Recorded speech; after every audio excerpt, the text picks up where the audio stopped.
Patrick, thank you very much for joining us as well. And then Fred Watum, thank you. Geoffrey Oyirwood, thank you very much. He's my friend, longtime friend. It has been a while. Happy New Year. Innocent OPM, thank you. There's somebody with the ITIL A27 Pro 17 Pro 4G. If you could really rename, we shall appreciate. Lucas Jalobo, thank you very much for joining. Rita Lydia Kisa, thank you very much. Happy New Year. Sabir Musa, my colleague here in Arua City, thank you very much for joining. And then Kakonda Sam Becker, I've also seen him here. Thank you. Xavier Mac Cristo, thank you. Patrick Opento, thank you very much for joining. I think since Francis did mention that we should give something like 5 minutes for other members to join us, we shall do that. And so we shall do that, and we shall wait for other members to come as well. And I think as soon as they join, we shall be able to continue. With our conversation. And so that is what. And so members, for those who would be having questions to ask and also put in their submissions, we shall also welcome you. And so we would request that you keep dropping in your questions later on if we start our conversations here. For those who have joined us already, Happy New Year, good evening, and thank you very much for joining us this evening as we shall be discussing very important topics that have been outlined here for our conversation this evening. And so we shall be looking at exploring tourism and agro-tourism in Greater Nebbi. And we shall be able to have welcome remarks. I think Francis will be able to give us a welcome remarks there, and then we shall have also introduction of the webinar, and that will be done. Then the brief overview of the importance of the tourism sector. It is really important for us to get to understand and appreciate tourism in a real life situation now, in the contemporary society we are living in, and where we shall also be able to look at the challenges as people of Greater Nebbi. What are some of the challenges that are really affecting us in regards to achieving the development of the tourism sector, and then the best practices? What best practices can we adopt as people of Greater Nebbi to see that Greater Nebbi becomes a tourism potential ground? We want to see people flying. We want to see Koch Awinga airstrip developed, and we see people coming, specifically, to see something unique about us, the people of Greater Nebbi, and also the opportunities that are there for us to, to tap. I know we are living in a country where we have opportunities, but as people of Greater Nebbi, what opportunities are we having in the tourism sector? And so all these conversations we shall be able to have here, and then we shall get to the different sessions that have been prepared. We shall be looking at understanding the tourism landscape in Greater Nebbi and West Nile at large, and these will be presented to us by the CEO Angara Tours and Travel, that is none other than Francis Angara Obedgiu, who will be giving us the understanding of the tourism landscape in Greater Nebbi and West Nile region at large. And also under this, we shall be looking at, you will be able to give us the key, attractions, natural resources, and cultural heritage that we do have in Greater Nebbi. And you will be able to give us that brief background, and then also statistics on tourism, on tourist influx in Greater Nebbi, and economic impact, opportunities for local businesses. And the reason why we decided to choose Francis Angara Obedgiu, because he is the Chief Executive Officer for Angara Tours and Travel. And so he seems to be having a very good understanding of, the state of tourism in Greater Nebbi currently as we talk. And so let's get interested and I believe that we have a pen and a notebook that we shall be taking note of whatever he will be presenting to us. Then the second presentation will be coming in from that is none other than uh, that is Xavier McChrystal, who is the CEO of L3 Company Limited. And so Xavier will be taking us through the potential for agro-tourism in the region and agro-tourism in the region, as a catalyst for trade and investment. And so I think for some of us, it might be our first time get to understand what agro-tourism means. But you shouldn't really get surprised that agro-tourism is something that we are living with, but we have not discovered. All this will be, unlocked by the gentleman by the name Xavier Macrot, who is the CEO L3 Company Limited. And then we shall also be able to look at the overview of agroecology practices in Greater Nebbi, the integration of agroecology with the tourism for sustainable development, and then potential for a cross-sector, partnership. And then we shall also have aspect of hospitality that will be presented by Kisa Rita, who is a consultant, Jonam Trekkers Safari. And so she will be taking us through the roles of hotels, lodges, and guest houses in attracting tourists. Do we have the lodges, the hotels, and the guest houses in Greater Nebbi that can really attract the tourists to come and visit us and stay with us? And then the session there, we're talking about the tourism investment and infrastructure development. That session will be presented by Francis Gara. And then enterprise driving agro-tourism and local agro-tourism initiative, Xavier McChrystal, will be able to take us through that. And so investment opportunities and regulations, Kisa Rita will conclude with that, and then we shall be able to open the space for the people who have tuned in and who have joined us to have this conversation. And so Francis, I want to know from you whether we are good to go. We can really start now because we have been waiting for some people to join us, and I can see here that we already have 23 members, the 23 participants who have joined us. Can we start now? Thank you, Bwana Orengi, Dennis, for moderating the session. Yeah, I think looking at the participants, I was seeing how people are coming in and leaving. It is now hard to tell whether, but I believe as time goes on, others were actually giving the apology that they will join in with the time. So the one who is going to give opening remarks is our chairperson organizing committee for the major symposium. So may I take this opportunity to invite Madame Grace to speak to the people, to welcome people to the session. Thank you, Frank. I would like to take this opportunity to welcome all of you to this platform of engagement. As previously promised, we said we shall be bringing different speakers, different inspirational people as our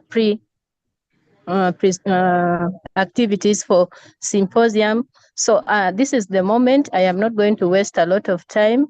Thank you, Mr. Oringi. Yes, Grace. And yes, thank you. I'm giving you the go ahead. I expect us to deliberate and be able to explore some of the opportunities that are untapped in the sector of tourism. You're almost welcome.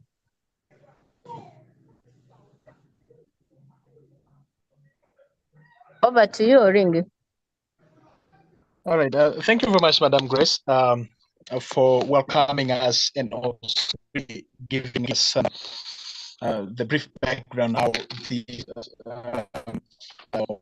conversation that we're having started and how we laugh about. And so, dear members, you have to know that our conversation this evening is majorly going to focus on a tourism sector and agro-tourism. And so we have people who will be taking through, as I mentioned earlier on, We For the starter, you have to know that agro-tourism has got different, sectors that we focus on majorly, forest farming. And, the people of Greater Nebbi, you should be able to understand what we're talking about here.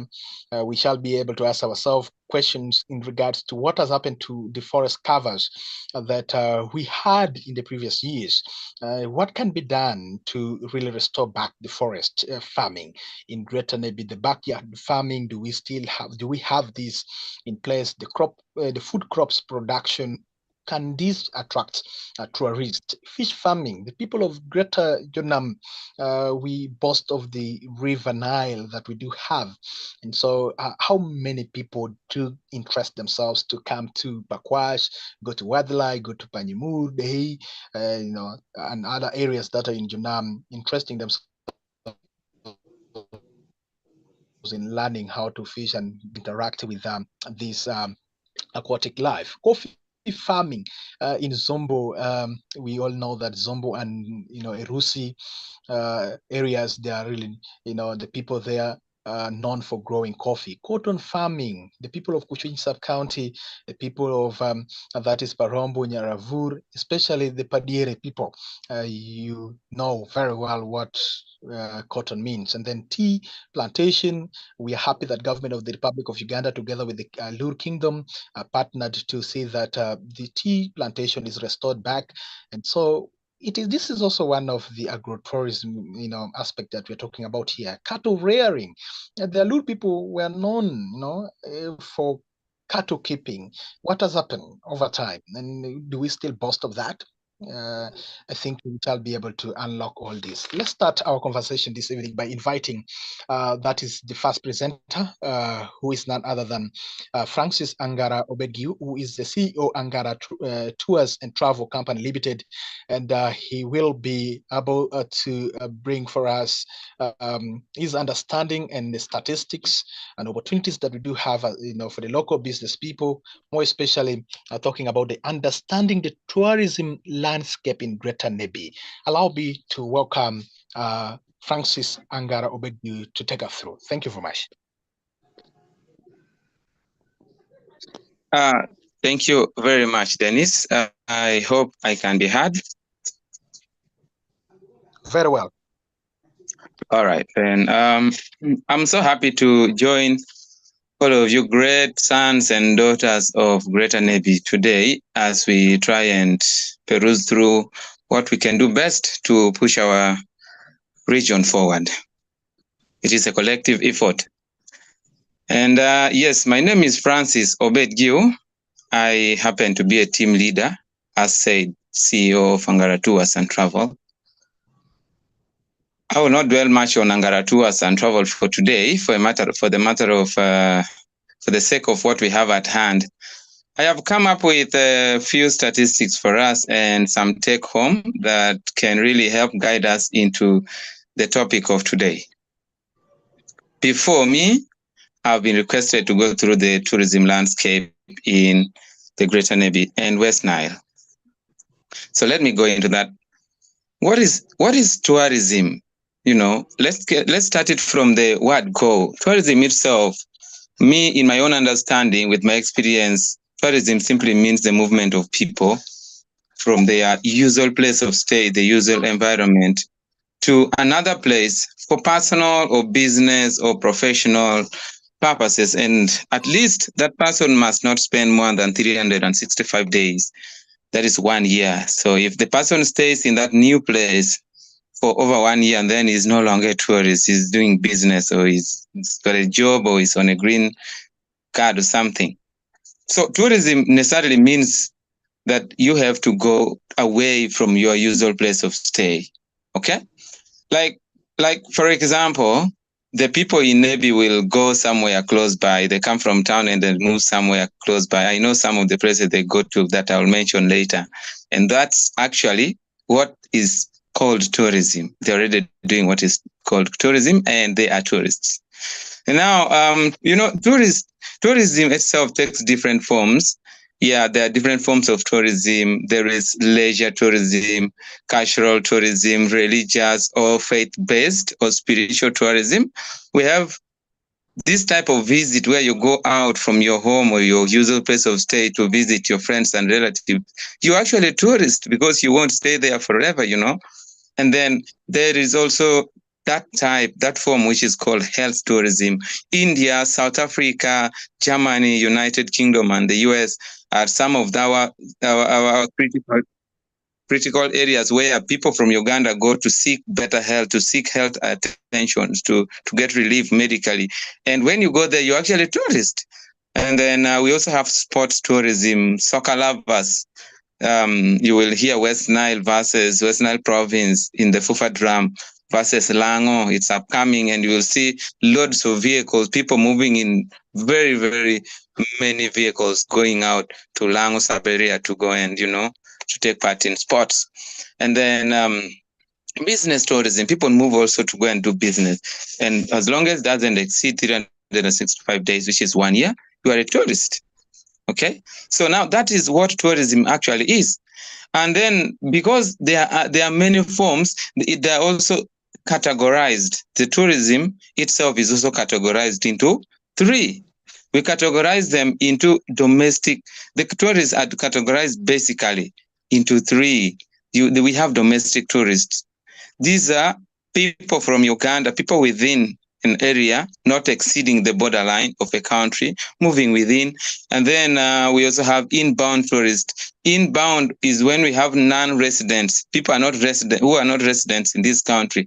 They travel within a given country, And then we also have outbound tourists. And these are residents, people from Uganda traveling away to other places, like for health reasons and other things. We have people who go to Dubai, where people go to USA for their own reasons. They are actually called outbound tourists, Now, tourism is so important to a country like Uganda, a developing country like Uganda. Tourism is such a strong pillar. It's a backbone. Tourism is actually one of Uganda's leading top exchange earner, because it currently contributes to up to 7.7% of the country's GDP. Our current GDP stands at $40.53 billion. So that means that when we see tourism contributing to 7.7%, that is a lot of money into this country that tourism alone is bringing. Okay? And there has been significant growth in tourism. In Uganda, generally, from the time of COVID, we have been singing COVID. COVID is gone. And things have, people have moved on. People have moved on, except for us in West Nile, in Greater Nebbi, that we seem not to have moved on. But I'll tell you, we have kind of moved on somehow. But people have moved on, and tourism has picked up significantly. The figures for the international arrivals as per the 2022 statistics stands at 815,000 people that came into Uganda. That is the one that we are calling the inbound, the ones that are coming, the international arrivals, those that come through Entebbe International Airport by road and by the Lake Victoria, that is, and Lake Albert. Those are some of our international waters, And then domestic tourism went even higher, that number. We've seen 892,000 people, according to the 2022 statistics, to 892,000 Ugandans moving within Uganda as domestic tourists, And now that means domestic tourists are our biggest resource, even as people of Greater Nebbi. You see, when you see Ugandans moving at 892,000, it also means some of us actually moved. Where did you go? We are going to find out where people have been going, with greater respect for Greater Nebbi mainly, and Kenyans, let me interest you even more. Kenyans contribute to 46.1%. I earlier on told you that the international arrivals, as per 2022 statistics, was 850,000 people, 815,000 people. And of that, 46.1% of those are actually Kenyans, Kenyans touring Uganda. You get the point? So Kenyans have been touring Uganda, and they have contributed to 46.1%. That is a lot of money that they brought into Uganda, And a country such as Turkey, I want to bring you world statistic, and you can see for yourself. Turkey has the highest number of its tourists being their own nationals. And those are Turkish people that are either living within Turkey or traveling from abroad. Those that live in the United States, in other parts of Europe and the Americas and the Scandinavian countries or Caribbean, those Turkish people decide to go back to their country. They are the largest number of tourists that Turkey receives every year.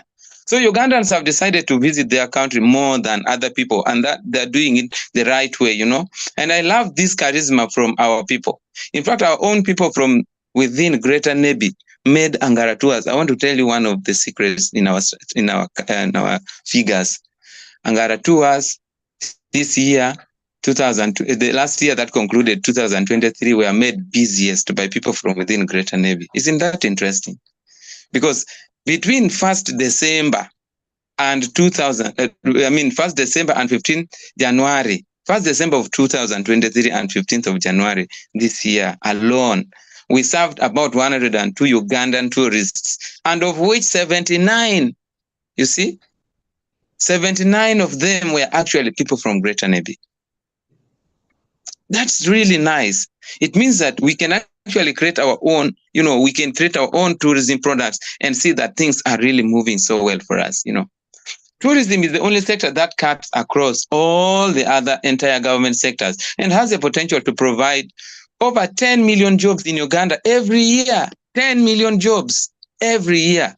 We are always crying, no jobs, no jobs. But tourism alone can provide us with up to 10 million jobs, you know, and over 400,000 jobs to our people in Greater Nebbi, you know, over 400,000. You know, look at it this way. When we look at tourism working together with agriculture, you know, agriculture is the largest foreign income earner for us. And then when you bring tourism and put together, and you know the way agriculture works together with tourism, when tourists come, they want to eat eggs, they want to eat meat, they want to eat, that's agriculture. They work really so well, they bond so much. And that means they can really reach that mark of 400,000 people from Greater Nebbi being employed every year. You well know that tourism blends 100% with agriculture alone. How about other sectors? And then in tourism, the major product is actually experience. You know, in tourism, we sell experience. In most cases, when we take people to places to see lions, do they carry the lions back home? No, they don't. They only see and they leave it there. So that experience, that general experience, from how I received the emails, how I responded, how I cared for them when they arrived at Entebbe, and up to the point that I took them to the lions and they were not eaten, God forbid, by the lion, and they got home safely, is the experience that we sell. So, and that's air. Experience is generally air, you know. So we generally we have to do correct packaging of our products and sell them to our tourists. And Greater Nebbi, let me tell you some of the things that Greater Nebbi has, which could make us hit the jackpots. We have a lot of wealth here in Greater Nebbi alone. I have many, many things that are here within West Nile, but let me give you an overview of what we have only within Greater Nebbi. Let me start with that. Greater Nebbi, among other products, tourism products that we have, are Pasher blacksmith, you know, self-taught. Those people taught themselves how to do blacksmithing. Nobody came and opened an institute. It is actually the reason why the charisma of those people to learn blacksmithing and do it wholeheartedly is the reason why government thought, let us bring in Pasher Polytechnic, and they brought it for those people. We have used knives, baladir, mularo, and what have you, all of those coming from within the community of Pasher. They are the blacksmith. And then we also have the legendary craftsman community of the Pasher people. You know, the Pasher are very special people. Apart from making only things that have to do with blacksmithing, metals, they also make woods. We always see them selling them along the roads when we pass by, we drive by, or we're in the bus, we see them selling ogele, different types of crafts and what have you. And these are very important things that go together with tourism. Tourists will come and want to buy these things as souvenirs and take home, you know. And then we also have our own traditional food cuisines. our own traditional foods like angira, akora, malakwang, alwaro, and so on. I have these things listed, and if permitted, later on I can share with the organizers on an email or something else. I have this document actually written here, put together. And then we also have unique fish species such as angara in the river Nile. These are fish that you will not find anywhere else. I hear angara is in Russia. We are yet to find out in one of the lakes in Russia. But this is special for us here. We have angara, onang-nang. Onang-nang, I've not had it anywhere. And we have hotel-tail. I don't know if some of you still remember the fish called hotel-tail, aporo, adinga, phobia, tai-tai, owara. These are all very unique fish species that when you take somebody on a fishing trip, on a sports fishing trip, and he gets to see them, it would really bring in a lot of value addition in their lives, that they have seen something. It is a once-in-a-lifetime experience for someone. And then we have the ancient sites of salt extraction in Kamia. Who knew about this? Our old ancestors, the grandparents of long ago, used to actually go and extract salt, mine salt at Kamia, Kadogoba. That is why Kilung Kakechicha Kabedo Pakadogoba. And then we also have the end point of the Great Railway Line that connects DRC. It was once the greatest port, Central African Republic and West Nile, and just located in Pakwach. Pakwach Bridge that connects the West Nile and the rest of DR Congo, South Sudan, Ethiopia, Eritrea is just here in West Nile, in Greater Nebbi. Pakwach is just within Greater Nebbi. You know that the bridges are really very strong tourist products, they are tourism products. People want to see them. Very legendary, built, I don't know, in 1959, around that time. So that is way back in time, done by the British using Sterling Corporation. And so that becomes our tourism product. And we have some of the most unique and environmentally friendly grass thatched houses, which have been around for thousands of years. The tourists want to go and stay in them. They want to come and stay in our grass thatched houses. Udilumewa, Otogo. Tourists want to come and stay in them for for homestays. And that is something that is really developing rapidly in other regions of this world. Homestays. People will just come to your home and they stay with you. Francis, if you could really help to summarize, we shall appreciate, so that we get on the next presenter. Remember, we have sessions that we are supposed to handle, and so if you can summarize, we shall appreciate. Yeah, I will do that. Let me be quick with the summary. So we also have that things that can, we need people to do value additions in order to improve tourism here. Things like nature walks, when you create trails. We have many forests, Zoka Forest, Lendu Forest, in Zombo, and so on. We can do zip lining in areas like that have got those forests. Beautiful nightlife, like in our cities of Arua, Moyo, Nebbi, Pakwach, and what have you. And we have sports tourism to be developed, cultural tours, our living style, marriage ceremonies, burial cultures, and many other things that has to do with us. And also MICE products, things to do with meetings, incentives, conferences, and also exhibition centers that are very important to boost up tourism in West Nile. So I really urge people out there to hold our hands and we see how to move this thing forward. I thank you. All right. Thank you very much, Francis Angara, for giving us the insight into the pick that we've started with understanding the tolerance landscape and Nebbi. And dear participants, I know you have picked a number of points from him. If you have questions in regard to this, note them. You can go to the message section, and then you can write your questions and also your comments right there. Allow me also to recognize the following people who joined us in the due course of the meeting, more especially when we started. Wakrash Hilda, thank you. Roy Lito, Donald, and then Dan. Thank you.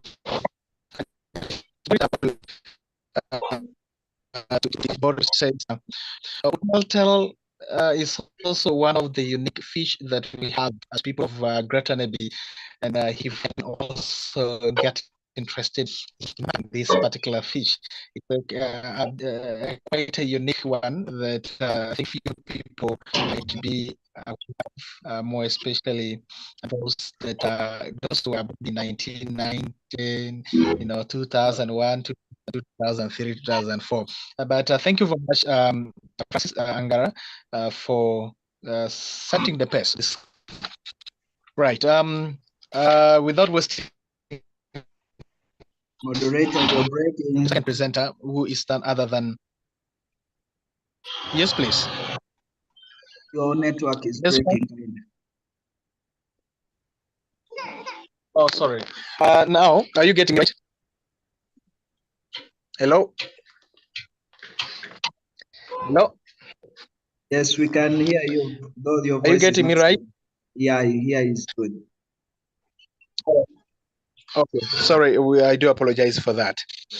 Let's get to the second presenter, who is none other than that's Xavier McChrystal, who is the CEO Health 3 Company Limited, and he will be taking us through potential for agro-tourism in the region, and as a catalyst for trade and investment. So we want to look at those agro-tourism potentials that you have. People of Greater Nebbi, what are those agro-tourism, potential can really help us also get some good deals for us. Xavier McChrystal, you're on. Welcome. Thank you, moderator, and everyone in a wonderful evening to all. I'm McChrystal Xavier. If I'm audible enough. Hello. Yes, we can hear you, Xavier. Wow, man. Team. Obedi Richard, kindly mute your mic. You're interfering with the session. Can I continue? Yeah, you can. Okay, I'm going to take us through agro-tourism, but I'll zero the agroecology. Agro-tourism, I use the simplest words possible during this session. Agro-tourism is a link between agricultural production and tourism, while generating income. Because if you're talking of agro-tourism and you're talking of income, then it's a waste of time. Basically, here we merge agriculture and tourism. We have a very diverse agricultural practices, and we are gifted by nature. A lot has been said by the first presenter, and a lot will be said and discussed within this small session. But basically, I'll take us through agro-tourism, and I'll specifically talk about agroecology as a science, as a practice, and as a social movement. Agroecology is a practice of agriculture that you're so cognizant with the environment. You do agriculture, minding of the ecosystem, and continuously learning on how you can make the two work together for a sustainable cause by making a clear concern in preserving nature and preserving I call them the soil people, the microorganisms in the soil. You preserve we, the humans, and we preserve the different gifts God gave us. I said I'm using the simplest words that can make us flow for this session. And giving an overview, in agroecology, we have specific areas which are not so new. These are things that have been done before. Agroecology, we just incorporate our native knowledge with some science and see how it works best. Our main focus, I'll group them into three. The first one is conservation of water and the soil. We are having diverse impacts of climate change that is really visible. We receive rains at a very funny time. We receive the sunshine comes at a very funny time, like we were having a discussion in Nebbi here. You find it rained and the day it stopped, you've never seen rain again up to now. So you find we have so different patterns in the climate. So basically, we're going to talk about water and soil conservation because this is the mother of agriculture and production. I'll start giving the examples we are having here in Nebbi, specifically under L3 and other areas. We have different CBOs, NGOs that are doing trainings and they're trying to bring agroecology on board. And other partners, development partners. We are doing water harvesting. Water harvesting, we have enough water. The meteorology center tells us that the rains patterns have changed, but the quantity of the water, the rains are still the same. So we're doing water from runoff from the roofs, from the road. We're runoff our demo to Jokia Hill. So there's a lot of water that destroys the hill, the road. So we tap water from that road, from Jokia Hill to our center. We are tapping water. We do organic manure. Most of the manures on market, you find they're inorganic. And these manures that are inorganic, they spoil the soil in the long run.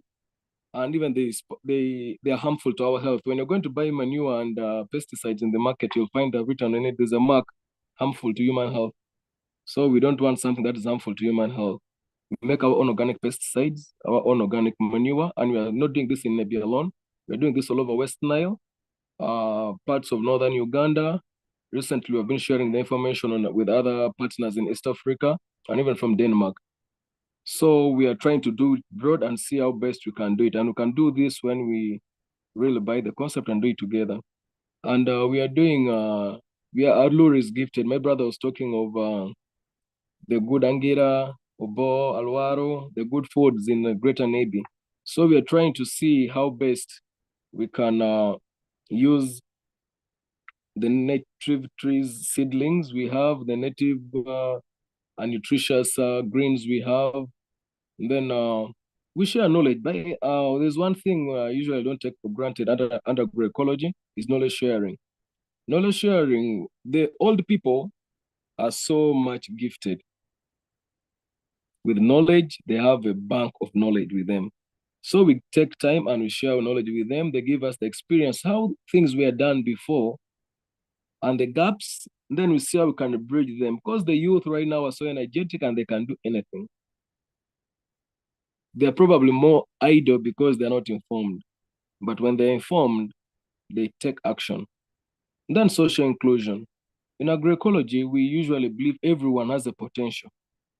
Everyone can produce something, can give ideas, can have a part in the production chain.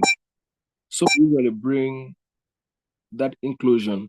That is a brief overview of agroecology as a practice. In the next session, I'll give more of the examples and how we can merge this. And then integration of agroecology with tourism for sustainable development.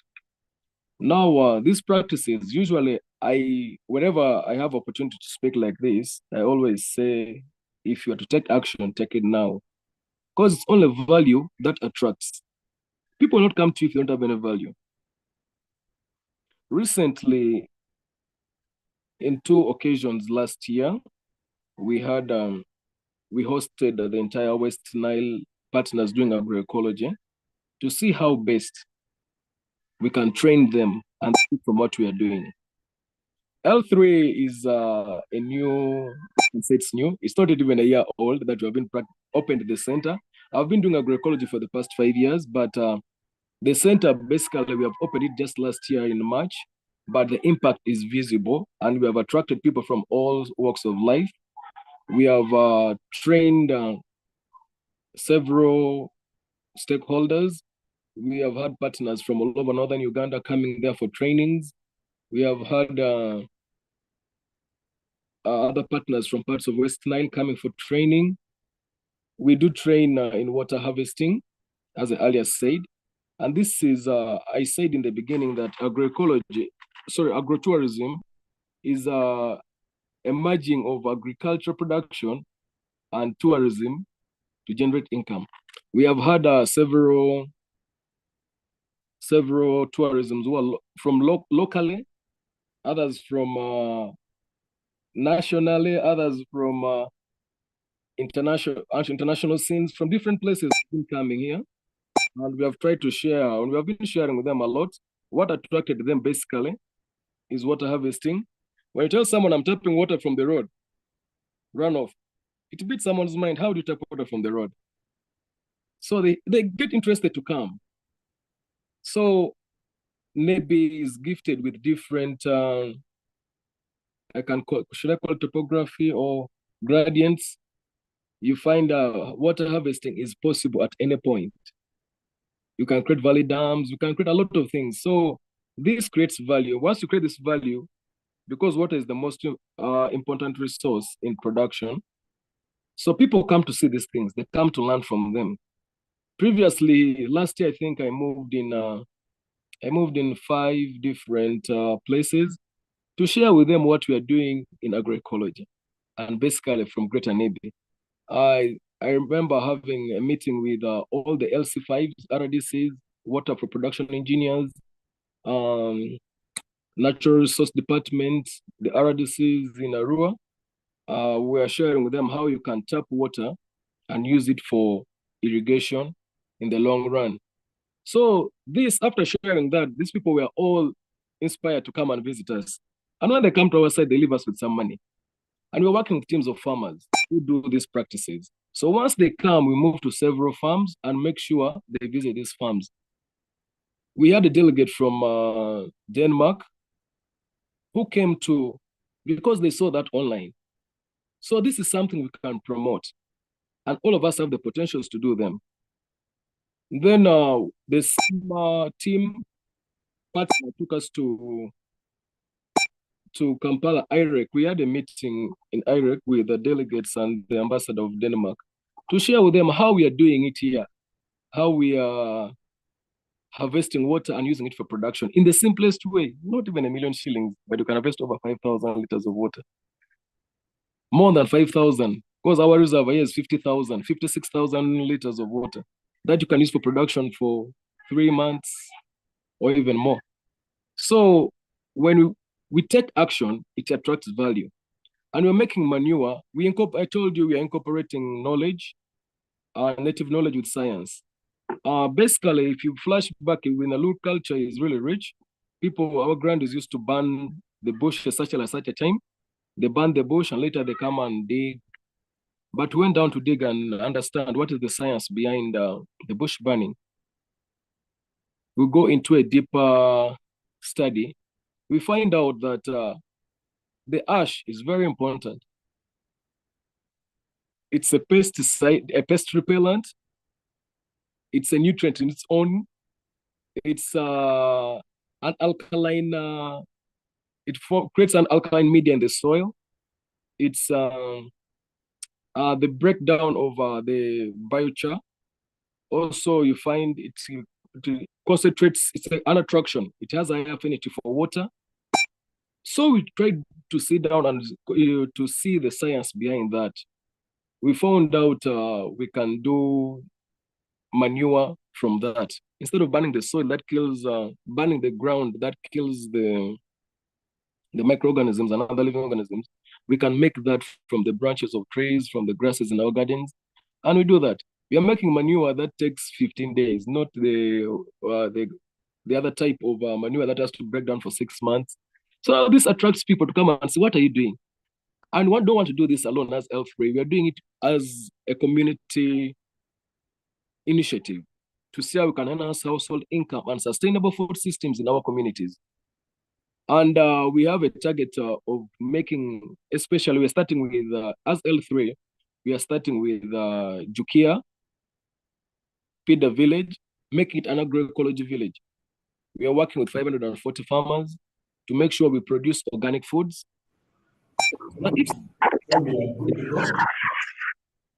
If someone wants an eco-environment of its own, you come to Jukia Hill. So we are trying to see how best we can do that by promoting regeneration of native tree species that we are gifted with in Greater Nebbi. We are planting more trees. We have a target of planting 1 million trees. We have already started by planting 12,800 fruit trees and 6,000 trees that are native, like the mahogany, the chua, the yao. So we want to see how best we can incorporate this and make it an agroecology village. And this should spread out to the entire parts of West Nile. We are doing the same thing in Mvepi with other partners, in Terego, in Arua, in Pakwach district, in Zombo. Basically, we're in like four main districts we are fully operating in. And we want to see how best we can make this home. And this attracts funding, this attracts tourism, because you have created a value. When you check down into the allure systems, these are things that were existing, but they phased out on the way. So we want to see a way of bringing it back and giving more. Yes. Thank you for giving us.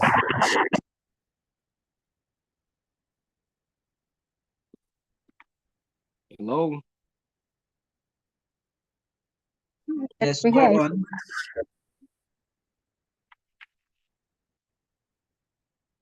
Moderator, do you have more time? I think you have summarized everything. People who have more time, we are requesting that please mute your mic so that the background noise where you are cannot disturb the recording and also the clarity of the presenters who are making presentations. Thank you.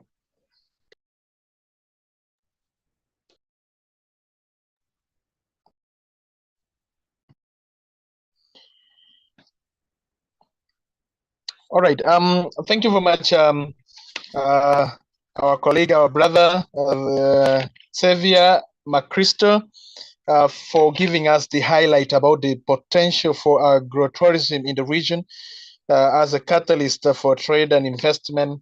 And we appreciate you very much for taking us through the overview of agroecology practices in Greater Nebbi, the integration of agroecology with the tourism for sustainable development, and then the potential for cross-sector partnership as well. And I know the participants are taking notes, and later on we shall be able to give them the opportunity to interact with you, the presenters, on the subject matters that you were able to present. And so thank you, Nancy.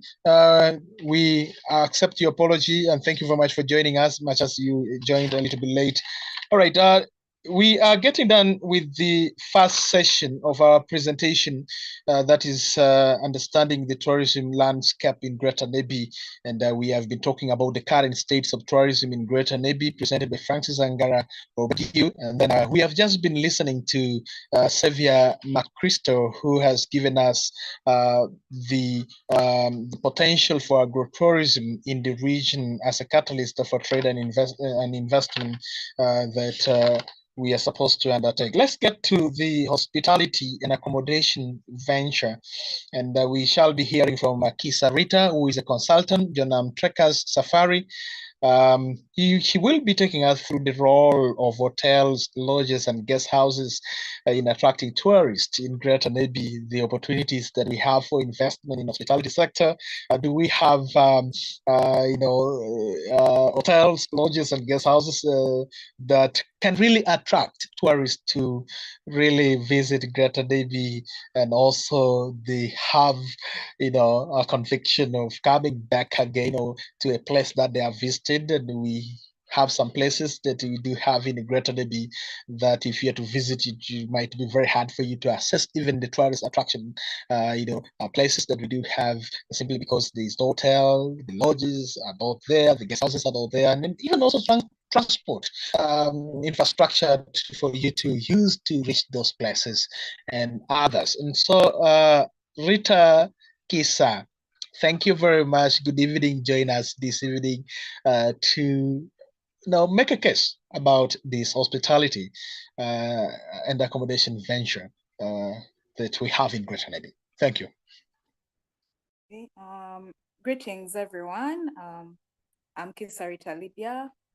I'm a senior tourism consultant, Janam Trekkers Safaris. So as Janam Trekkers Safaris, we're a tourism consultancy firm that looks at using tourism as a tool for the socio-economic development of communities, cultural, and environmental conservation. So one of our major products is we look at tourism product development and destination management. And hopefully or gratefully, the hospitality industry or hospitality in itself is mainly, it's under our niche. So I'm really honored to be amongst all of you and share the little bit of knowledge I have with you as I gain Nima's base of knowledge from the rest of you. So as the moderator said before, we're looking at hospitality, the roles of hotels, lodges, and guest houses in attracting tourists. To the best of my ability, or to everyone else's in the tourism industry, we get to know that a hotel is the first point of contact a tourist has with a destination. It loosely translates to when a tourist comes into a country, their first place usually is a hospitality establishment. It could be a hotel, it could be a restaurant, somewhere where they're refreshing.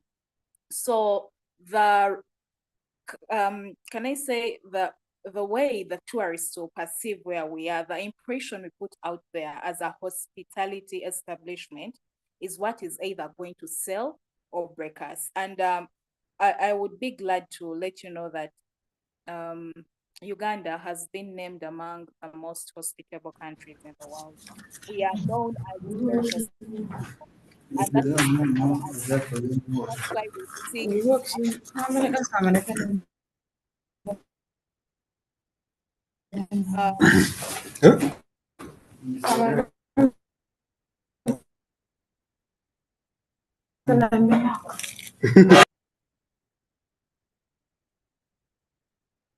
hello, can everyone see me? Yeah, we are getting you. We are requesting Dee to always mute, and others who are joining us always mute the mic. Thank you. We can continue reading. Okay, so as I'd said before, hospitality establishments are the first point of contact, and gladly Ugandans have been named one of the most hospitable country. Then hospitality establishments offer a place for tourists, a well-rested tourist. So if the place where the tourist is going to rest is an inconvenience, this is going to ruin their entire experience. And as Mr. Francis Angara stated before, the tourism industry is sold on experience. So if you sell a bad experience, there is a notation that goes that in the tourism industry, one unsatisfied client is going to tell 7 other people, and a satisfied client will tell 2 to 3. So best known that if a client is unsatisfied by your services, which come down to the hospitality establishment, bad food, poor room service and everything, it's definitely going to translate to a bad experience. And this ruins the reputation of the country as a whole. So these hospitality establishments also offer services and amenities to tourists, and this boosts the tourism experience. So this out of the wildlife and the food and the nature and the everything, they're going to come back here and they're using electricity. They have access to the internet while they are resting, and they can make transactions while they are. This makes the entire experience beautiful for them, because much as they want to connect with the country they're in, they also want to reach back home. They want to have the simple, basic social amenities. And these can basically be found in the accommodation establishments that are said. And then accommodation establishments determine the overall price of an activity. When moderators were requesting that you mute your microphone.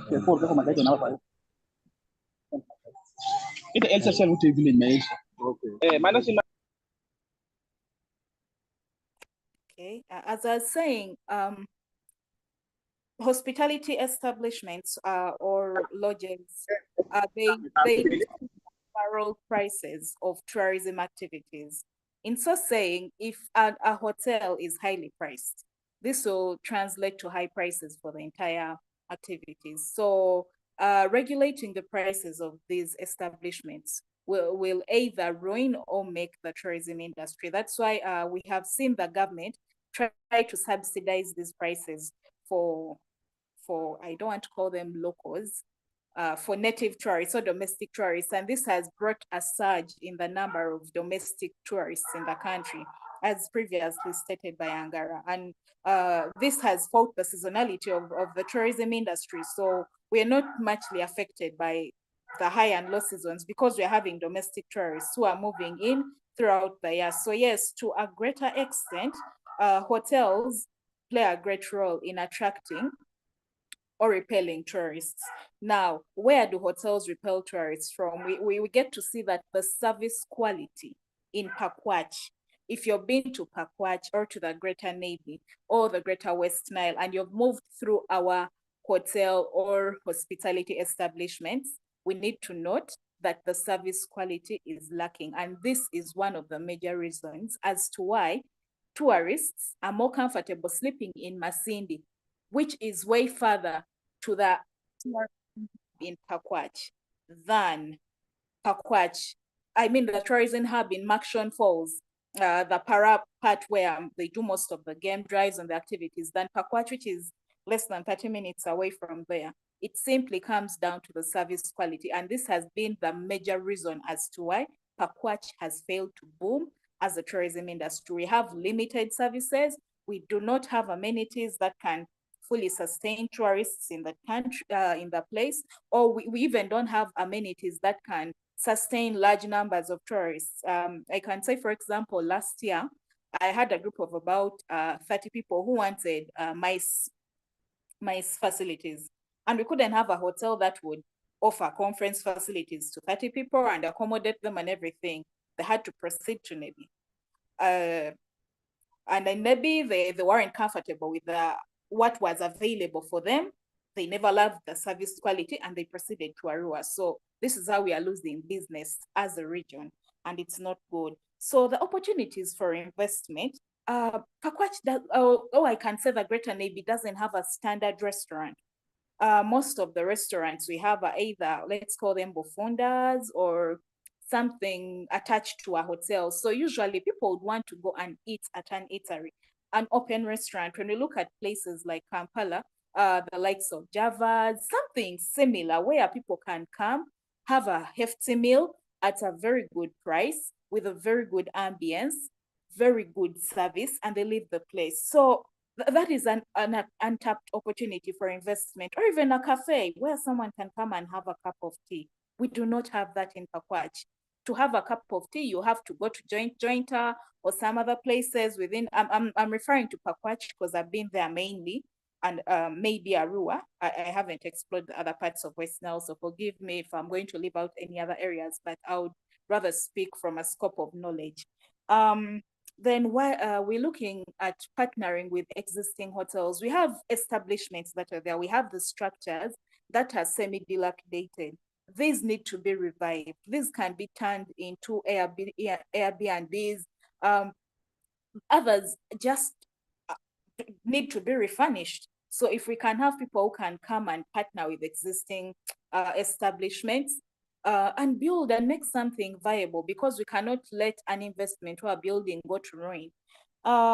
We can build up hotels that can facilitate large numbers of people, that have most of these amenities, yeah, and that are well catered for, that are well cared for with the best services, because it's hard to find ample conference room space within Pakwach, and this is something that is very big for a region that has very many NGOs and everything, and we're next to the national park. I think we should be able to have hotels that can, within Pakwach or Greater Nebbi, that can hold a great number of people. We can have 3-4 conferences simultaneously within the hotel, yeah, or whatever establishment we have. Then we're looking at culture tourism. Mr. Angara talked about the different types of tourism.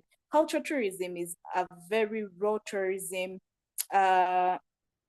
type in Pakwach that has been untapped. And if we really, really tapped into it and turned our homes, our simple villages into homestays. There's been a surge in the number of culture tourists where people no longer want to come and just look at animals. They want to interact with the host communities. And we are blessed as the Greater Nebbi to be close to Makshon Falls. So if we tapped even 70% of the population within the park and brought it within to just explore our culture, our food, the way we live, everything, our dancing, believe me, we would make an immense volume of money. We would change the community just through that, because we have people who want to do more, but they don't have more to do. Yet we already have more to do. Lifestyle is something to sell.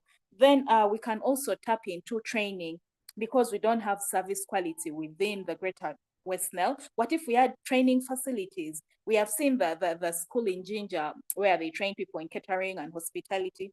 It has lasted the test of time. Why don't we have something like that in West Nile that can serve the entire West Nile? Let us train our people. Let's have able-bodied people whom we can actually employ, and we fight the vicious circle of poverty. And I believe that is the reason as to why we need to have all these put into place. So in the interest of time, I'll stop here.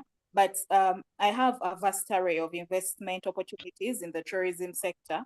And for anyone willing to, you can reach out to me one-on-one. We share, and yeah, we see how to make something viable for the good of all of us. Thank you for your time.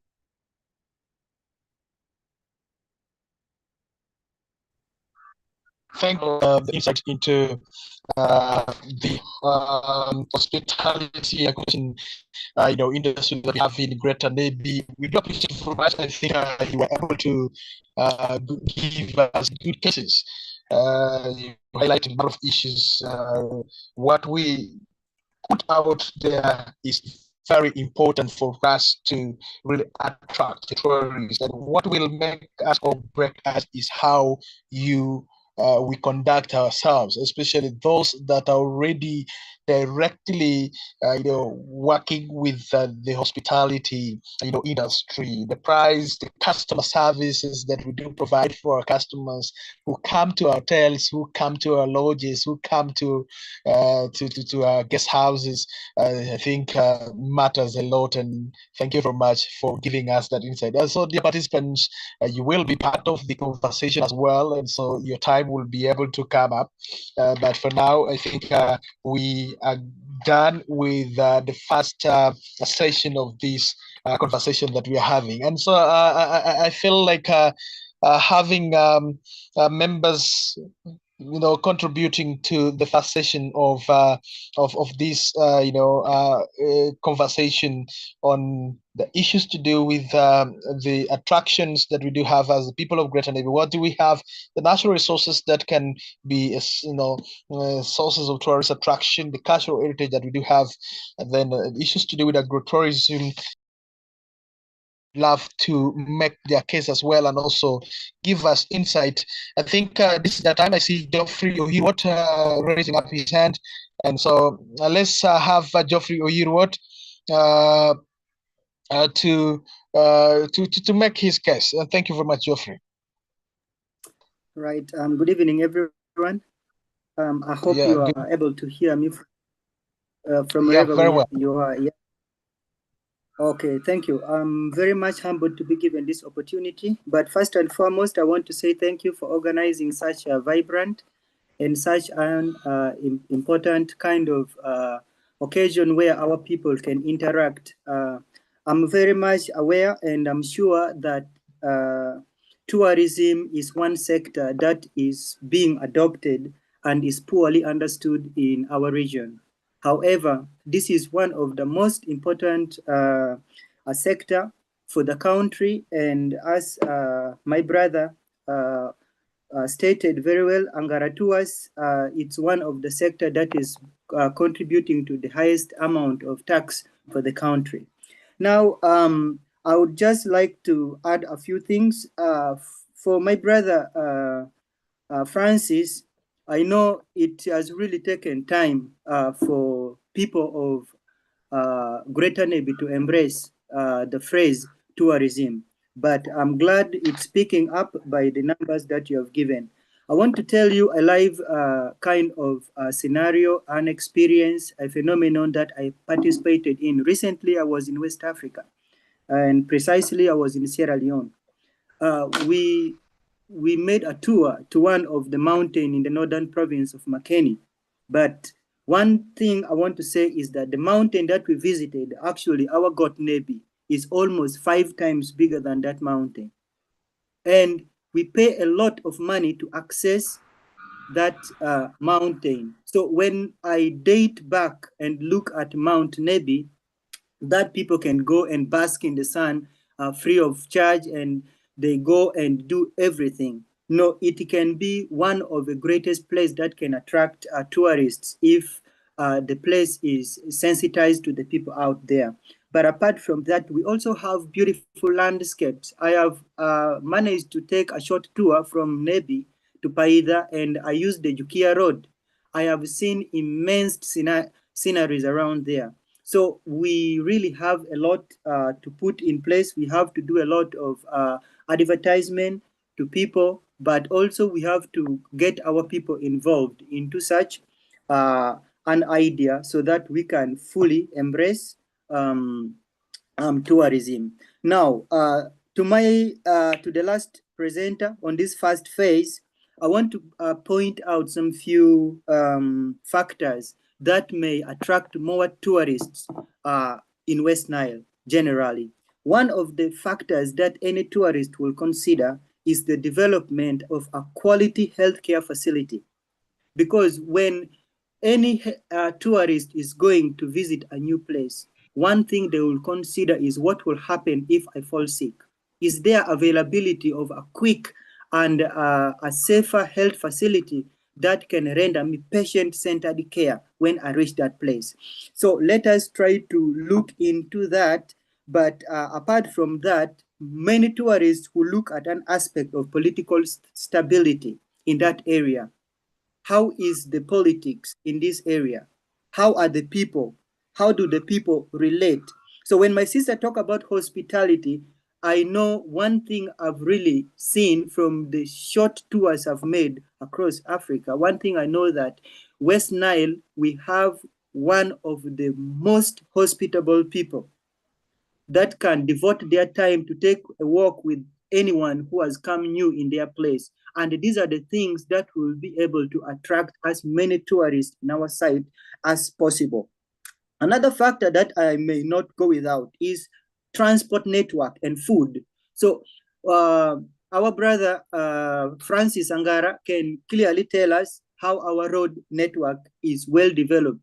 It may not look developed, but when you move to other settings, when you move to other places, you will appreciate our road.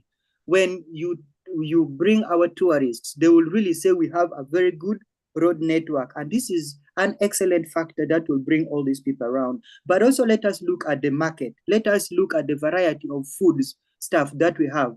Recently, I visited my friend here in Kampala who came all the way from Asian country. And this man took me to Nakasero market. Do you know what we went to collect? We went and bought the seeds of fene that people were throwing on the road. And when he took the seed of fene home, he had to boil it and fry it very well. It became a very good food. And what he was saying, this is a source of protein. So all these foods are present in our place and in abundance. We have a variety of food stuff that tourists will come. So my only word is thank you for opening our eyes with the phrase tourism. I hope we will be able to embrace it. The last thing I would like to communicate is customer care. One time I came with my friend and I was flabbergasted to see how my friend was actually received at a restaurant within Nebbi. So when we bring these people, we have to talk to the hotel owners about customer care, because the first point of contact and reception that we will have with the tourists will either make them bring more tourists to us or will chase them away. So as we talk, I beg to stop, but I pray that we will teach our people ethical code of conduct who take care of our tourists, and we will continuously and collectively grow this sector. Thank you very much. God bless you as we continue to listen more.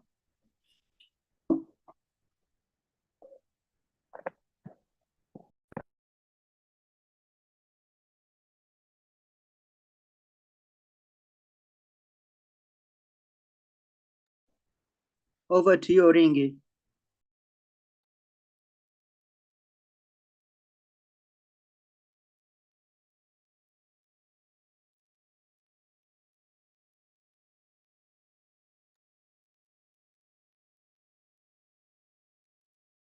Our moderator seems to have gone mute.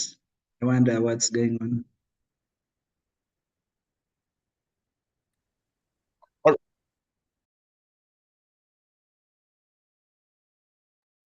Yes, Oringi, go on.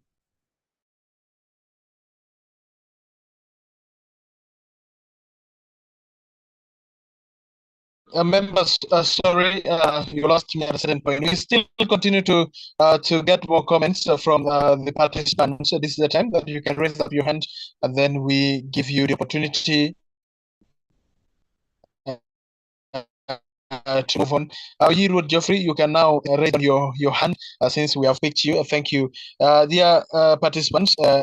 Those who want to supplement and also make some points to the issues that have been raised by the previous presenters, this is the opportunity that you can also make your case here. You can also add in some the issues that might have been forgotten by the presenters before we move to another session that we are going to have. Yes, we have one hand here. Let's see who could be this person. Yes, Tobias, we welcome you. You can make your case. Yes, thank you, moderator, and all those. Tobias, your network, please.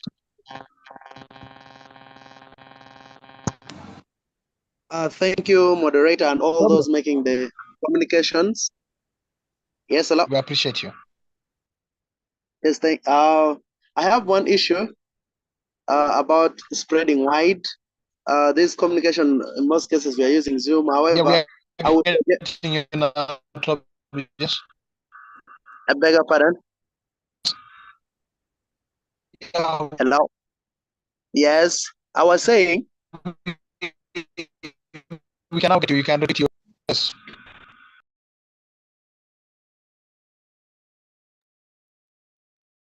Over to you, moderator. I think we've lost Tobias. Yeah, sorry, Tobias. You can use the SMS or the chat box, and you drop in your comments. Yes, we continue to receive more hands. I think some messages were sent earlier on. We shall be able to sample them later on, but now we welcome more hands for those who would like to supplement or subtract, or might also give us a very nice experience, like what Geoffrey Oirot was able to give us. My personal experience that I had in Zombo, when I went to Zombo town council, was that I only found one, lodge. Let me use that one. That I used for accommodation, and it was time for me to go out a bit and spend some time and understand the lifestyle of the people in Zombo Town Council in the night. I found the person who was in charge of the lodge locked the gate, and I had a nasty experience. I had to spend 2 hours outside, and the reason being that that is the only lodge that we have in Zombo the Town Council. And so people who are getting us from Zombo, who are within Zombo Town Council, please, you have very big opportunity for you to tap right there when it comes to accommodation. All right, since I'm not seeing hands here, and let's get to the second session of our conversation this evening. We are currently remaining with that is 35 minutes for us to really give session. So I've seen Robert Asimwe, Mongolid. Thank you very much for joining us. Yes, you are most welcome to also giving your input into the topic of discussion that we're having this evening. Okay, thank you very much, the moderator, for this opportunity. I will share experience. I will share an experience, but before that, I appreciate the organizers for organizing this. It is really important. But me, I wanted to also share on possibilities why communities in West Nile, why are we not embracing the agro-tourism and how we can be supported as communities. It is an old concept, agro-tourism. It is an old concept, but you'll find in West Nile, largely Greater Nebbi, it's still a new concept. People don't know that you can start a farm, you'll be doing practices, and people come and pay to tour, people to learn. So you'll find that there is a lack of awareness. Number two, limited resources. Limited resources. I would imagine, like the experience you shared in Zombo, in the community, how many people would be having that capacity to set up such facilities. You look at the challenge and limitation of infrastructure. I will see really what incentive is it taking me, even if there is something to learn, to tour about agriculture, the infrastructure, roads. Will I put my car on that road to reach there? Electricity. You can put in issues of mindset. Some communities are resistant to this change. Of course, you will put in the perceived risks that can be made social, economical, and environment, inadequate training. So how can we support these communities? How can we support our communities to see that really they tap into this concept of agro-tourism as they grow food to contribute to food security, nutrition, outcomes, but also making money? We need infrastructure development. It is a big issue. It is a big issue. Me as a person, I normally move to do activities around my business. You sleep in you don't know how it irritates you in a hotel or a lodge and power goes off at night. And you know what it means in this region when I talk about power. You know how hectic and challenging it is to connect places within here because of roads. We need training and capacity building initiatives at community level to see how they package their products, how they market, how they reach out to markets with clear research that leads these communities that are engaging themselves in agro-tourism to reach out these markets. The communities need financial supports and grants. We see they are bailing out business people. How about in this sector that contributes in an enormous way to the GDP of the country? Yeah, we know these things are changing. The industry sector is taking now, it's the backbone, but still it has many cross-cutting challenges. Why don't we have special grants to this? Then he talked about promotion and marketing. Yeah, things are there, farms are here, but people don't know. Then we need to have the enabling regulatory framework. It has to be clear and supportive for agro-tourism business in terms of incentives to guide on the financial supports and grants. Then what I would say lastly, it is last but one, public-private partnerships. It is a very huge opportunity to encourage these partnerships with governments where they cannot reach. They lobby for private support, but it is channeled through under the government and it reaches people at the grassroots. Then lastly, which is a standout in this and an experience, Lul in Greater Nebbi, Lul culture is so rich. It is so rich. So if we could get a strategy to bring it in our food and we said it out, we have a very huge comparative advantage. See what happened. A minute, please. What happened with Rolex? Members, it was around 11. Rolex got a buzz on the international scale because tourists came and they were in Uganda. They were introduced to Rolex, and it was something amazing, like something. So you saw how it gained international. It was written, it has reviews. If you check on Google how it is searched, the searches are in metric number of views. So why not Anyoya? Why not Anyoya? Why not our crops? Why not our practices that we use at the farm? Why not our cultural heritage around? So that's what I would submit now. Thank you very much. All right. Thank you very much, Robert Simon, for your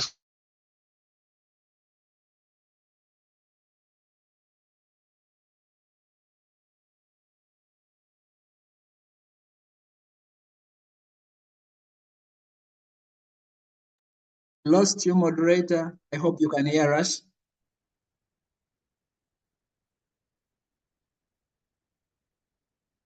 Okay, members, allow me chip in as he gets a good network. I would love to welcome Chekechan Betty. Unmute and speak to us as our moderator gets back online.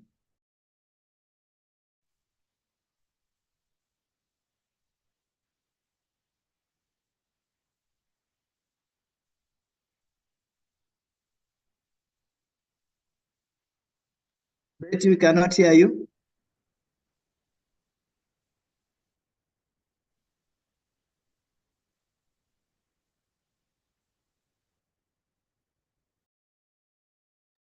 Hello, members. Can somebody confirm that it is not my problem? It's not problem with my device. I'm getting you. It is not. So, okay.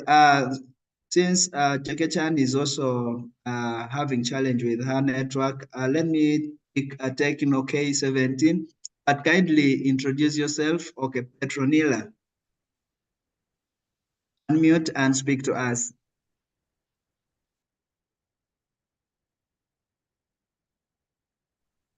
Yes, Chekechan. Chekechan, please. Chekechan Betty.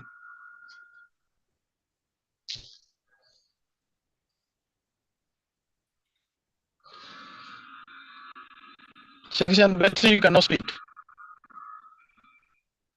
Bwana moderator, for interest of time, maybe you give opportunity to Petronila. We cannot hear Chekechan. All right, thank you very much.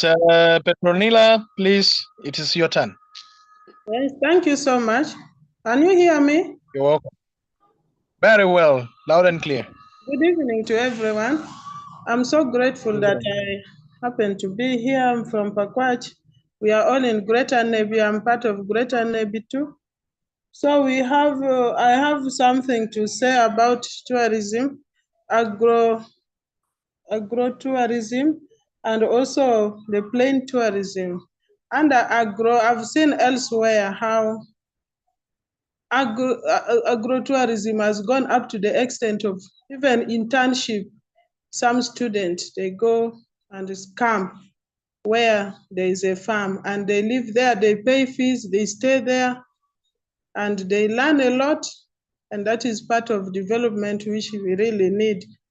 Like, for example, you have seen others live, and you remember the story of those people, those students who were killed in Israel. They were doing the same thing. They went for the same thing. The Tanzania students, that story was all over online. So we need that in our place. We have fertile land, we have everything, which can really make something happen in our place. I have this confidence because we have everything in place, the basics we have. And then something to do with the heritage park. We need to build our heritage park. There are other things which we don't have them in Nebbi. Like animals, like birds, we don't have them. when we can put together and find out how to find land and build such a place where all this can be brought together, they will really do a lot of boosting in a tourism sector in Nebbi, Greater Nebbi. Then we also have standby entertainment group. You know, the tourists, they love a lot this kind of entertainment. They are even tired, it's refreshment, they are tired, or they are even, it is like a culture, a new culture to them, which they would see how people dance, they take pictures, they will even market us elsewhere with the pictures or videos they are taking. Those are the things. And then also training. Training is a very important what we need. Customer care and even languages. Sorry? Yes. Hello? Are you getting me? Yes, we are getting you. Yes, languages, some kind of like, for example, those tourists, not all of them understand English, not all of them understand, because we need Kiswahili, like you were saying, Kenyans, not all Kenyans went to school, but they are rich, they can be tourists anywhere. So we need all those type of people around. Those who went to school and those who did not go to school are even best in tourism. Like you need to train the tour guide to build confidence in the tourists. They know that there's somebody who knows this place, there's somebody who gives us security. So those kind of, I think I need to stop here, but you have more to say. Next time we shall say more as I do more research too. All right. All right. Thank you very much. Thank you, Petronila. Thank you very much for your submission that you have given us. And we have picked a number of points from you. Aspect of languages, we should be, linguistic, multilingual. We should be able to speak different languages. We are able to welcome somebody from Kenya by speaking good Kiswahili, not this Kiswahili of interacting with our sisters and brothers in the forces, but that good one. And so we can do this by going for further studies. You specialize in learning certain language because you know that at the end of it all, you are able to to use the language you've learned appropriately appropriately. And so we appreciate you.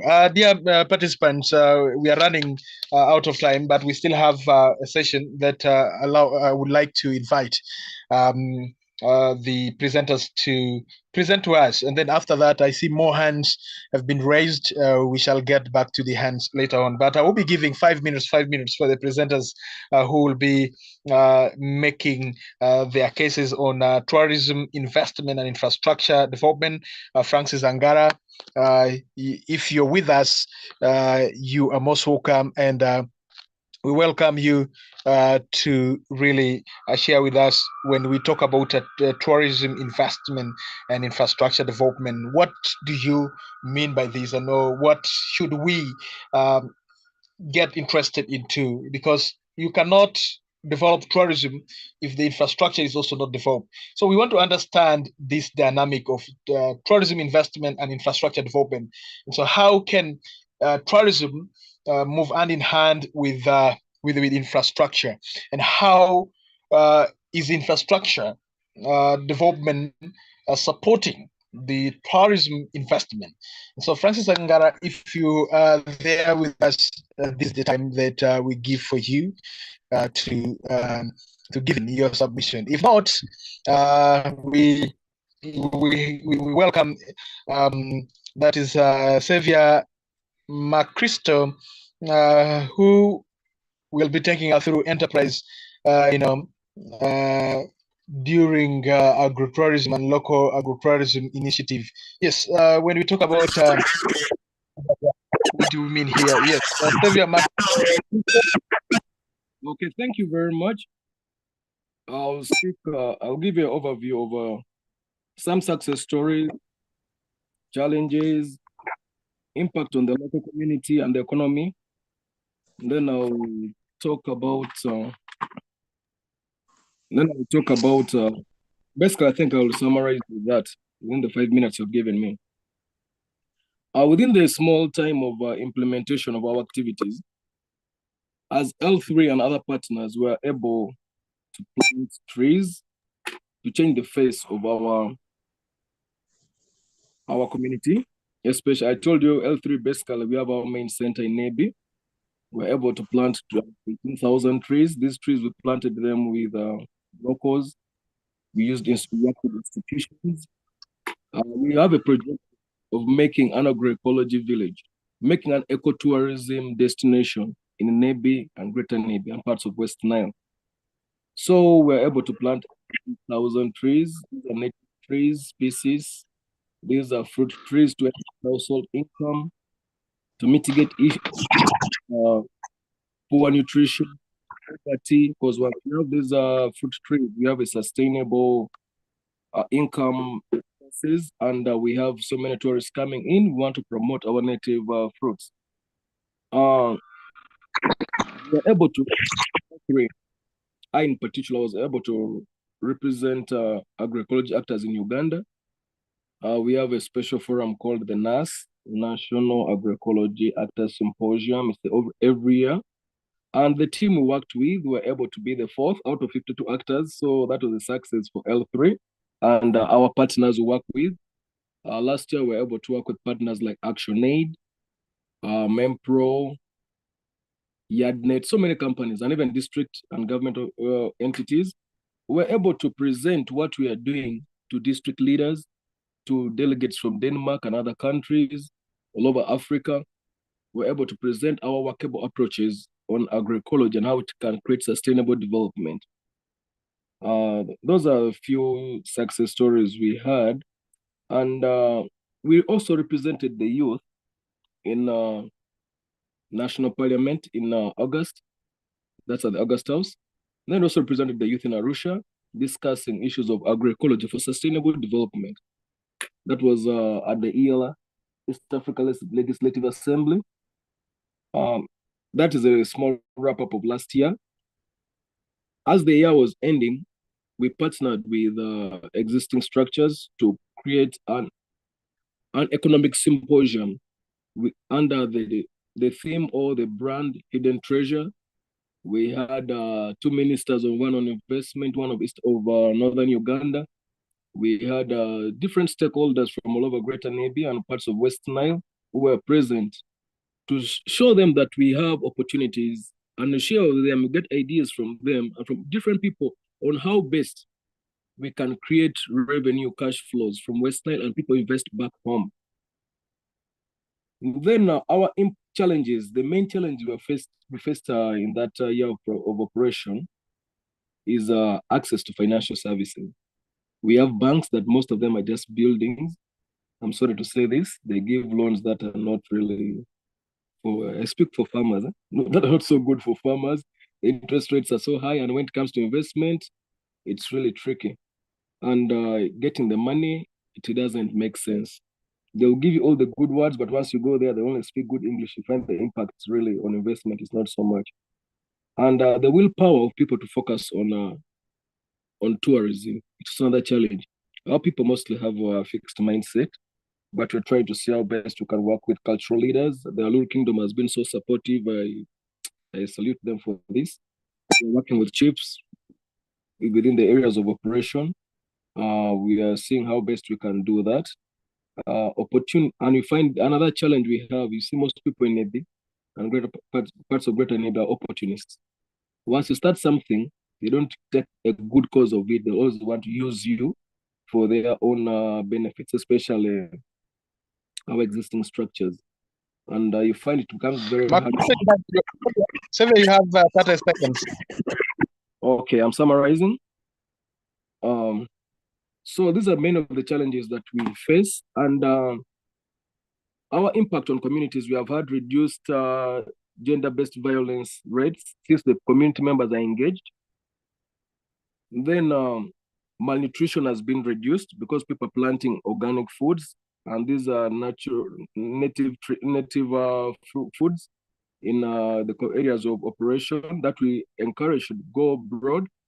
We have skilled youth and women on environmental conservation, soil management, water harvesting, organic food production, energy saving stove making earthen vessels like pots, cups, because they're alkaline in nature. They have so many economic benefits. And all the tourists who have been hosting, these people sleep within Nebbi. They create a revenue and a cash flow within the systems. Currently, if you come to Nebbi, especially Central Division in Nebbi Municipality, L3 is a reference for all organic foods, for sustainable food development systems. If you go to the offices, they'll give you a brief of what we are doing. We report to them and we work hand in hand with them. Then back to us, as I summarize,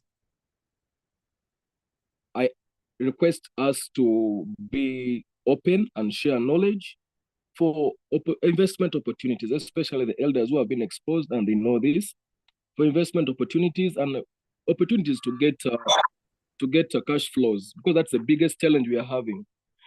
Personally, I've had a challenge of getting permits. Just they talk of PPP, the private-public partnerships. For over a year, I've been moving to offices just to get a permit to establish my businesses. Because L3, right now, we are focusing at creating an agro-tourism site with all the services, the accommodation we're talking of, the foods, and this need money, and this need permission. You can't do an investment without getting permission. But the permission alone, it's just too much. Time is running. Let me summarize.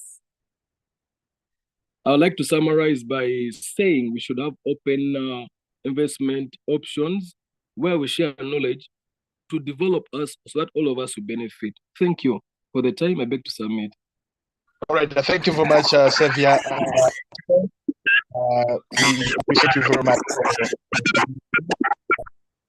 If you can help me mute your... Are you getting me now? It's okay. Thank you very much, Sevia. Let's get to Kisa, Rita, Lydia. You have briefly present about investment opportunities and regulations that we do have here. So, as people of Greater Nebbi, and West Nile at large, what investment opportunities do we have? The regulations that are in place that we can get to understand, as we get into the investment world. Yes, you're most welcome. Okay, thank you for this opportunity once again. We shall refer to my previous presentation. I spoke about a few investment opportunities we have in regards to the tourism industry.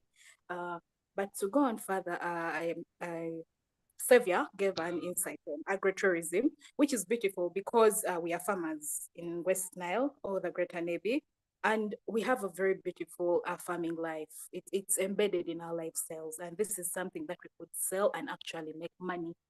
We've seen regions in Western Uganda, Mbara and Sora actually thrive from it. Then we have untapped tourism potential, our cultural heritage sites. We talk of Amurupi, let's talk of Nyamulia, let's talk of Emin Pasha, we talk of Wanglei. These places are raw, they are untapped, and these are places that hold potential for not only Uganda or West Nile, but a place like Wanglei can actually attract lures. We have lures in Sudan, Ethiopia, Kenya. This is a place that can pull people from very many places of the world. For as long as we package it well, we market it out to the right people at the right time. So yeah, we have a lot of untapped tourism potential that can be invested into severely. Besides that, I was looking at our culture as well. We don't have any culture site. We don't have, when I speak of a culture site, a place where tourists can come and actually enjoy a one-stop center for culture, where you're going to come and have entertainment, you're going to sleep in a grass-thatched house, you're going to make, let's say, bar right from scratch already. And these are simple things tourists are looking up to, because they're coming from their houses that have SC and all these things. And when they come into a holiday in the wilderness, as they term us to, they want to embed and feel our culture. So why don't we give them a bit of that? And with that at hand, I want to let you know that investment in tourism is not very hard. You can start with what you have. You can build a grass-thatched house. as long as you have the good quality service, a few products here and there, and you give something viable to the tourists, sell an experience, a worthwhile experience to the tourists. Yeah. And if we talk of international or foreign direct investment, or even let me say local investment, the atmosphere Uganda has made, the government of Uganda has made investment easy. That is, if you want to invest and get the non-tax or tax incentives, it has become easier for everyone. And for Ugandans, it's even beautiful that the cost of investment is lower than for foreigners. So why don't we tap into this? Or for those who have the funds or who can access the funds, we can actually exploit this further for our places. Then Okay. the regulations that are required, they're not that stringent. You need to have a company, a certificate of incorporation that's a fully registered company. You need to have a TIN number. You need to have an investment license for if you want to go into the investment.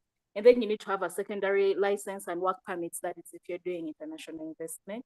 And then generally the regulations are not that stringent to invest in Uganda, but what I can say is to invest in our Greater West Nile, we don't need to have billions and trillions of money. We have the land, we have the culture, we have almost everything at our disposal. We just have to know how to perfectly package what we have at hand, and we grow. I don't believe in having something massive or big. We can start small. You can start with the little you have. For as long as you have the zeal, you have the vision, and you have the right people. Then the hindrances I've gotten in regards to investment in our area is some of our leaders are actually very selfish. So if we could have leaders who are looking at the great for all, the good of all, not just what they can benefit now, but what an idea is going to bring for the future, it would be great. So if we could have, or we could vote in leaders who are looking for the great of the community and not just personal gain, it would be very beautiful. But with all of this said, we need to empower our youth, because these people are brilliant. They have the manpower, and if we can really channel them into the great and the good of Pakwach, or I mean the Greater West Nile, we can have a very beautiful West Nile just developed out of the tourism industry. Thank you very much for your time, and have a good evening.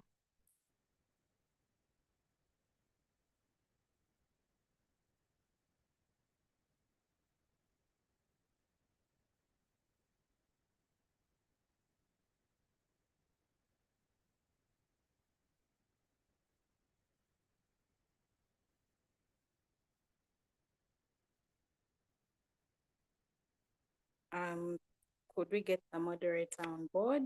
Am I off? Thank you very much, Rita. Yes, Rita. Yes, please. All right, are you done? My network has stopped a bit. Yeah, I'm done. All right, thank you very much, participants, and thank you very much for those who are still with us. It is my privilege to always recognize you, because staying online for 2 hours and attending these very important conversations that we have been having about tourism, about tourism, talking about the investment opportunities and regulations that we do have, enterprise driving agro-tourism, local agro-tourism initiative that we do have as young people, we can really, tap in the opportunities that we have. As Rita did summarize, as she was, putting to an end her points, she made mention that we have the land, we have the culture. As a Lur people, our culture is very rich. It is just about how do we package ourselves? How do we package what we have at hand? I think the message is very powerful. Let's have some hands and some participants making the contributions. Or Dongo Ben, I give you the opportunity, 1 minute, whatever you want to say in regards to the presentations that have been made. You're most welcome, Odongo. Good evening, good evening, everybody. Yep. My name is. Good evening, Odongo. Thank you. I want to put certain things, but because of time, Senior, I have heard people talk about the potential we have in the Western Nile. I come from Pakwach, We have a lot, but may I request that everyone, with all the investments we have in the Greater Nebbi, West Nile, that we have an investment in Pakwach, the Tourism Information Center, which is yet to be used. Any information you have about the tourism attractions, anything, whether it is agro-tourism or cultural heritage and all these sites, can you please avail us with all those information so that we have them at hand in the Pakwach, in the Tourism Information Center, and this will help people to know us. And then another thing, I'm also requesting people, I'm seeing here we are over 30. Can we utilize all the digital gadgets we have to advertise our region? Anything you come across, please take it, make a shot and post it. Let us advertise our region. Let us advertise everything we have. Anything can be a tourism potential. Anything, I say anything. So only let us make ourselves available so that the world can know us. I think that is what I have to say. Thank you very much. Thank you very much, Odongo Ben, for really giving us that tip that we were almost forgetting. Advertisement is very key in whatever we do, not only in tourism, in whatever business that you do.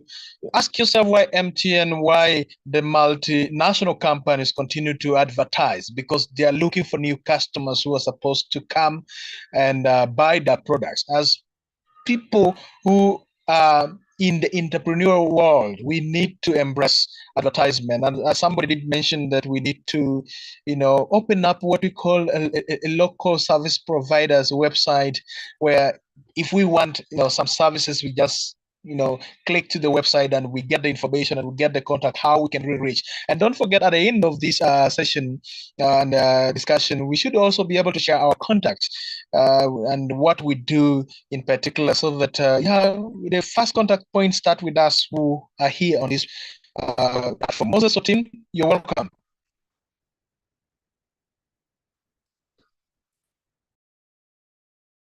Let him unmute. Unmute Moses Otim. Moses Otim, unmute. Moses Otim, unmute your mic and then you speak to us. Oh, thank you. You can go ahead, Moses Otim.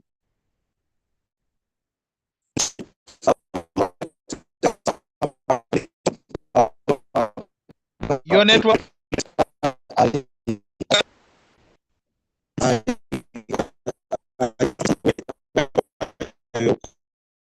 Moses, your network.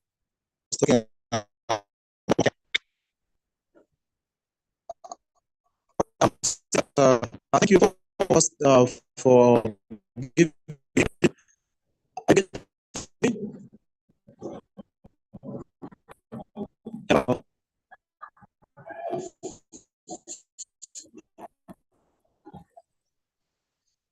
I'd like to talk about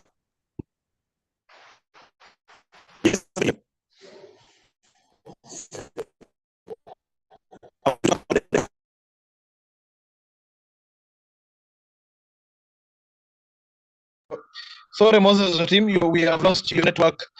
Seems to be so clear. Let's have IFED Technologies. 1 minute, please. Our time is running out.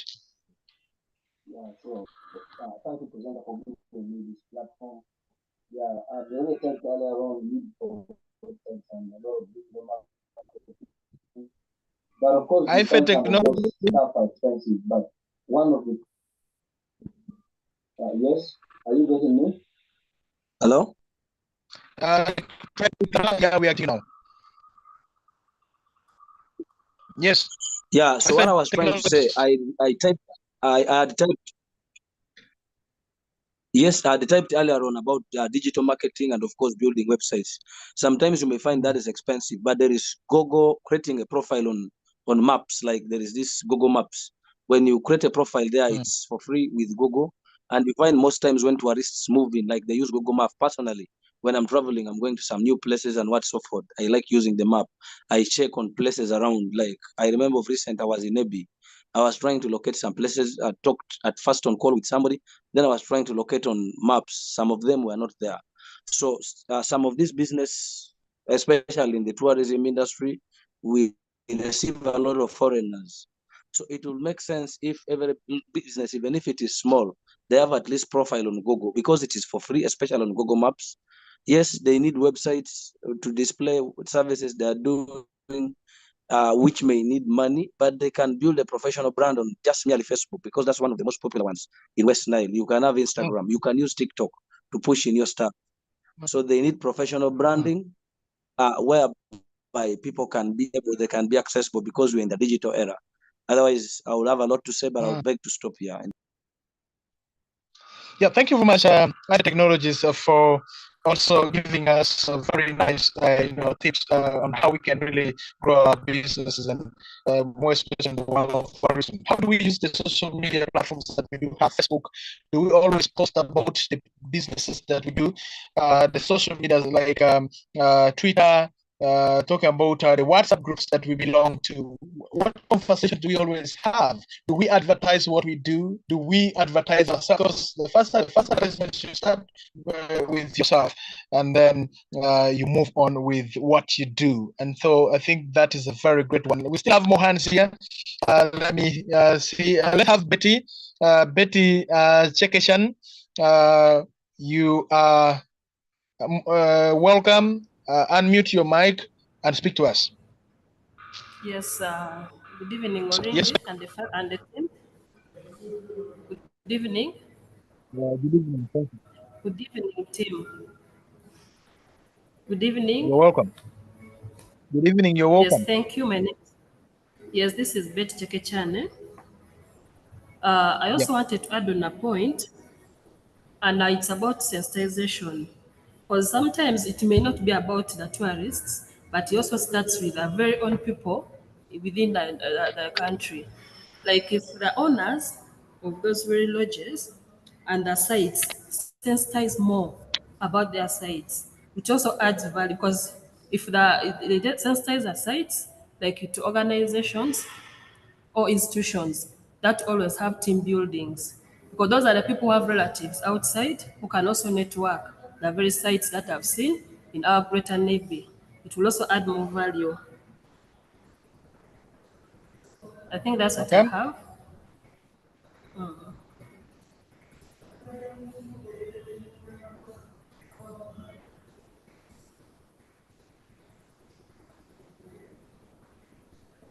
Joseph Ochen, unmute and speak to us.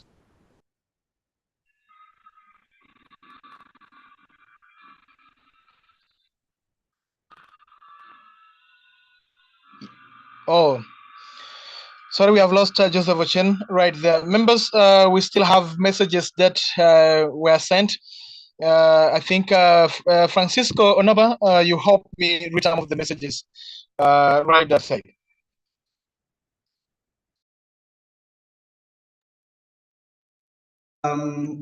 Thank you, our moderator.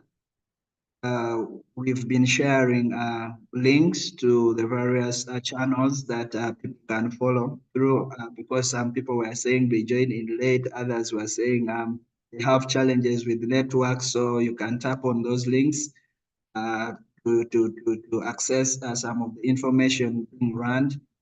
We also got feedback from some fans who were giving in their opinions, and some of them were responding too.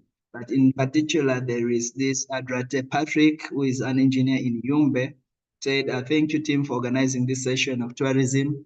And he gave us information on what Miss Tourism West Nile is developing, that there is a concept of touring West Nile and identifying possible sites. And he wants also to get all the GPS coordinates of all the possible tourism sites and share them through different social media platforms in order to attract domestic, outbound, and inbound tourism, which I believe it's a very good opportunity We seems not to be having a lot of questions in the chat box. Most of them are compliments. I think each one of us can go in and read through. Even if the session is done, if you're still on, you can still give it your opinion. The chat box will be on. Oh, there is a question from Venice. She says, thank you so much, all presenters, especially Macristo, on that part of agroecology. I'd like to understand, how do the farmers you have right now perceive agroecology, and what challenges are they facing in practicing agroecology? So over to you, Xavier. You can respond to that. I saw you've also shared your contact. That is good, but you can still respond for the benefit of all the participants here. And then there is Latigo Innocent, who says West Nile and Greater Nebbi in specific has a lot of potential in tourism. At the moment, we lack write-up about these important sites. Like, for instance, the current Park View in Pakwash Town used to be a residence of Captain Lugard, and yet we haven't tapped on such an advantage. We need to establish a presser for such, or a website for Visit Greater Nebbi. Thank you, Latigo. I believe Mr. Odongo Ben said something in that regard, that capturing information of all this. So whoever have such information will tap on them. Mr. Odongo, I request maybe you also share your contact for building synergy further. Yeah, basically, those are the messages. Over to you, Mr. Moderator. Can I respond to that? Hello, thank you. I was given an opportunity to answer. I got network issues. Dear moderator, can I proceed? Yes. Yeah, thank you very much for the organization. I want to appreciate this so much, and more especially those who are on the panel who gave us the ideas about tourism in West Nile. I must accept that whatever information they have passed, of course, is very, very key and very important. Like everyone else has recognized, I want to add my voice that West Nile is very, very rich as far as tourism is concerned. I don't come from West Nile, but I want to tell you, I don't feel like going back where I come from because of what I have seen. But we really need to engage each and every department. We need to engage each and every stakeholder if we are supposed to benefit.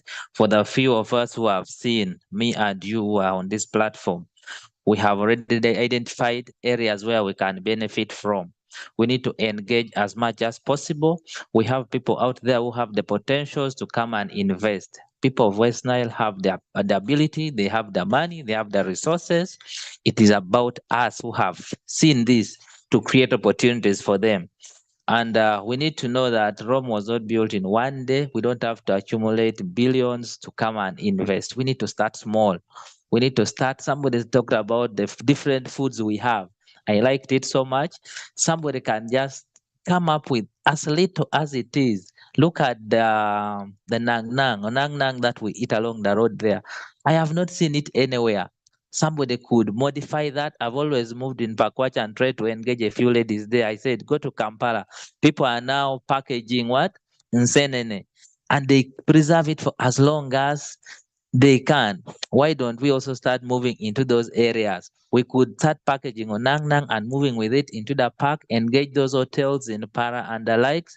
We shall realize that people are coming from various areas to look at Nang Nang. It becomes a very serious source of attraction and source of income to us at a very higher level. We can add value to whatever we have and move to a higher level. So we can start as small as it is and we grow together.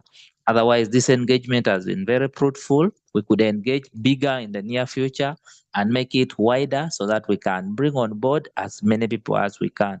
Otherwise, thank you so much. I want to appreciate everyone. Thank you very much, Joseph Ochen, for your submission. I think members, we can give some minutes for other colleagues who would love to put their points. I think 10 to 15 minutes will be enough as we move towards the closure of the Mr. Moderator, Xavier wanted to respond to someone. maybe you would. It's okay. Yeah, let's give him that time. Yes, Xavier, Cristo. Hey, thank you very much, moderator. Cristo is making you bite your tongue. It's well. However, our farmers are really picking up. Our numbers are growing so fast. Agroecology, it's more of a sacrifice. And once our people usually want to see results, and when they see results, they pick up very fast. And they have been so positive and they're implementing. But now, agroecology being broad, we usually give people a diverse platform to select from what to do best, and we create synergies. That's how best we are implementing agroecology. And our biggest challenge is one, mindset. We are trying to change that. People want something they do very fast and they get the impact immediately. And then another challenge is finances. That's our biggest challenge that we're having right now, because creating agroecology is not a one.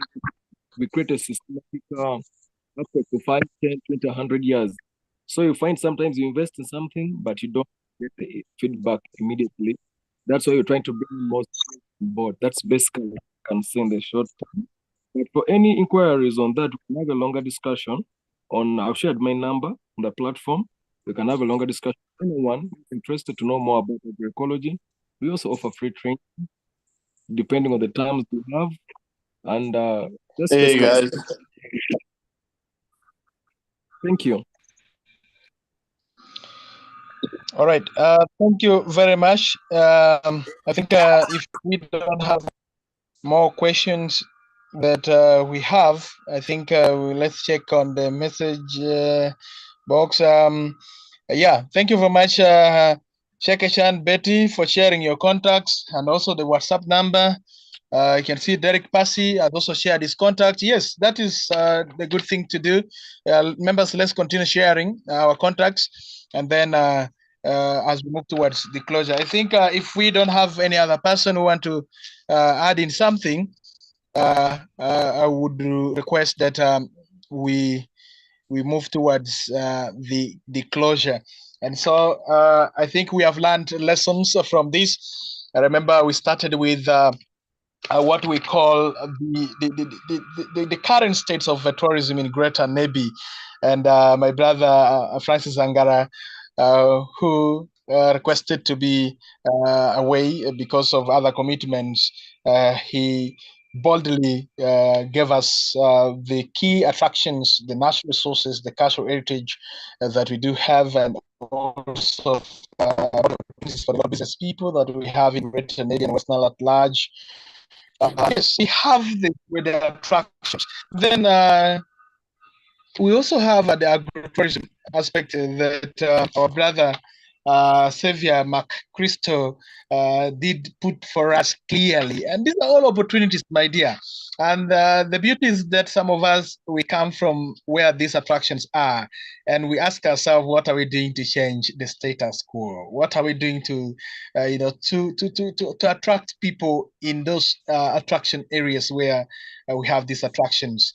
So this goes back to us. It's not just a matter of maybe attending the seminar, the webinar like this, and then we learn nothing. We need to be able to learn these issues. We need to pick the good points and we implement, and we see how it will work out for us. And we shall be very happy if next time we also call for the same webinar and people give in their success stories that they have been able to achieve as a result of listening and taking notes from the presentations that have been presented by the presenters for today's webinar. Hospitality, accommodation, those in Zombo Town Council, those in Wa, those in Zeu, I still call upon you. In Yapea, I still call upon you to really, invest. Even us who are not from those areas that I've mentioned, we live in Pakwash, but we have some resources that we can use to start up this the hospitality industry, talking about the guest houses, the hotels, the lodges. Please, let's invest there. We shall not be the same. We shall be very different. These are opportunities. I know some people will be saying that, our government is not supporting us, our local leaders are not with us. Please let us start by ourselves. By the time that we shall be inviting them to join us, to support us, at least we shall be somewhere. Remember, when we beg at the initial stage, it becomes very hard for us to achieve. Let us start with the little that we have, so that we are able to achieve. While we also, we re-echo our call for the government to work on some of the social amenities that are like, engine for steering tourism development. When we talk about good roads, infrastructure, these are some of the factors that contribute greatly to the development of tourism. Talking about electricity, and so these are some of the issues that we should not also wash our hands to present them before those that are supposed to help us push for this. And so, as we also encourage ourselves to to take on the development of tourism, we should also task the power holders to help us and fix certain things that are also affecting us in the development of tourism sector that we have in this region. And so my number is 0780 447465. That is my WhatsApp number. It is my calling numbers, and so you can use that number to reach me and allow me to thank the organizers of this forum for trusting me with the work of moderating the program, and also you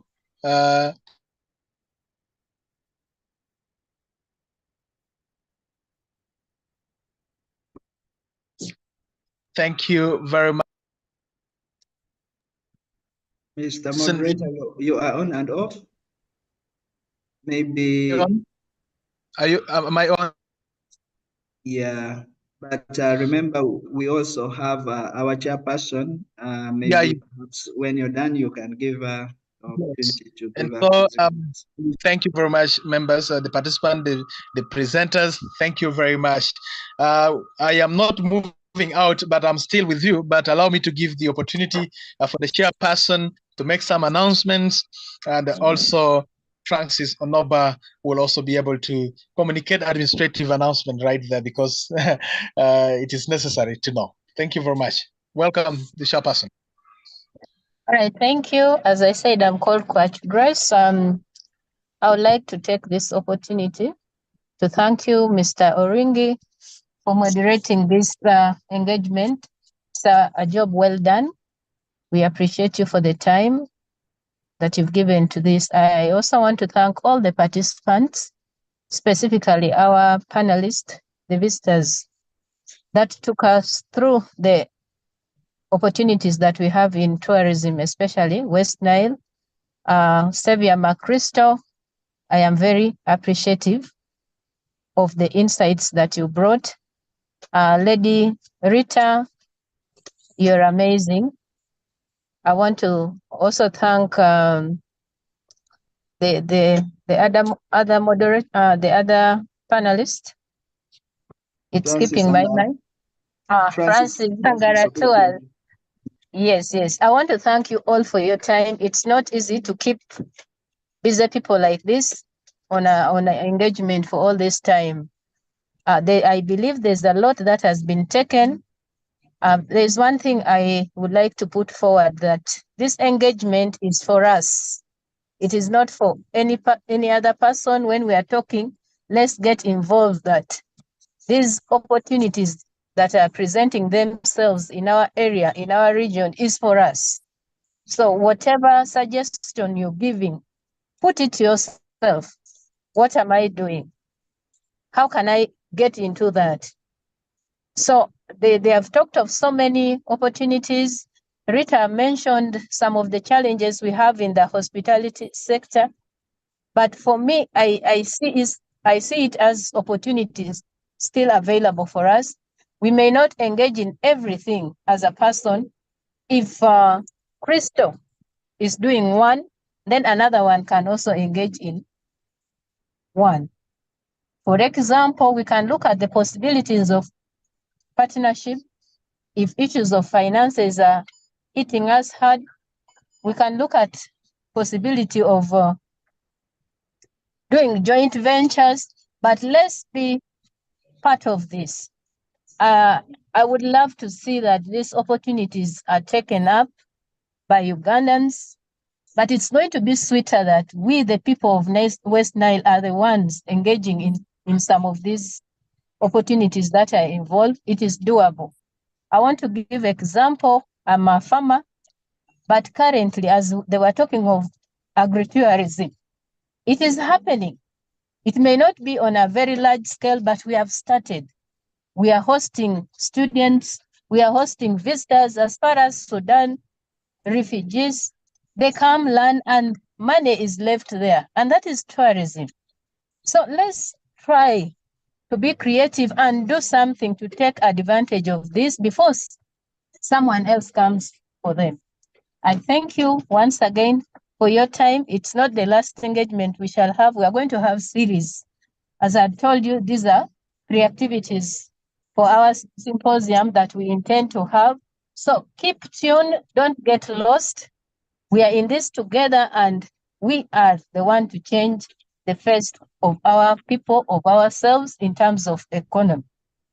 And it is the community that is economically empowered that can have a voice. When we are not empowered economically, even our voice will always keep dwindling. So let's take this at a personal level and encourage others, encourage your family to go and visit Crystal, Savior, Mark Crystal. Because even myself, I have not gone there, but I've put it up to a point that I have to reach there. And that is already tourism. It starts with our family, then we take it to the community and then to the higher level. Thank you once again. May you all have a blessed evening. Yeah, thank you very much, Grace. I think Francisco, we can solve it. Thank you, Bwana Moderator, and thank you, our chairperson, for closing the session. Like our chairperson said, we will be having series of engagement. Already we have commitment from the ED Tourism Board. Very soon we are going to host her here, so let's be expectant. I know she will open our eyes further, and we'll be engaging. There are also other topical discussions that will come in other sectors. We still have sector of manufacturing industry, even agriculture is not yet all explored. Like I said, tourism is still coming back. African free continental trade area. We need to understand the agenda, the market opportunity that comes with it. So all these are coming our ways and many more. In regards to other administrative announcement, colleagues, we still don't have funders. All these are being done voluntarily. But for the love of Greater Nebbi, for the love of West Nile, for the love of bringing economic breakthrough to our people, for the love of creating employment for our siblings and brothers and sisters out there, it's why we are hosting all this. So it's voluntary. But we want to take this opportunity to thank you so much for always logging in and walking the talk with us. We thank you. We don't take this lightly. Over to you, Maureen. Everyone, thank you very much. have a blessed evening and a blessed weekend. Yeah, thank you very much, Francis, Onoba, Francisco, Oshola Sharon, thank you very much. Joseph Ochen, thank you. Shekeshan, Betty, thank you very much. Brother Patrick, we appreciate you.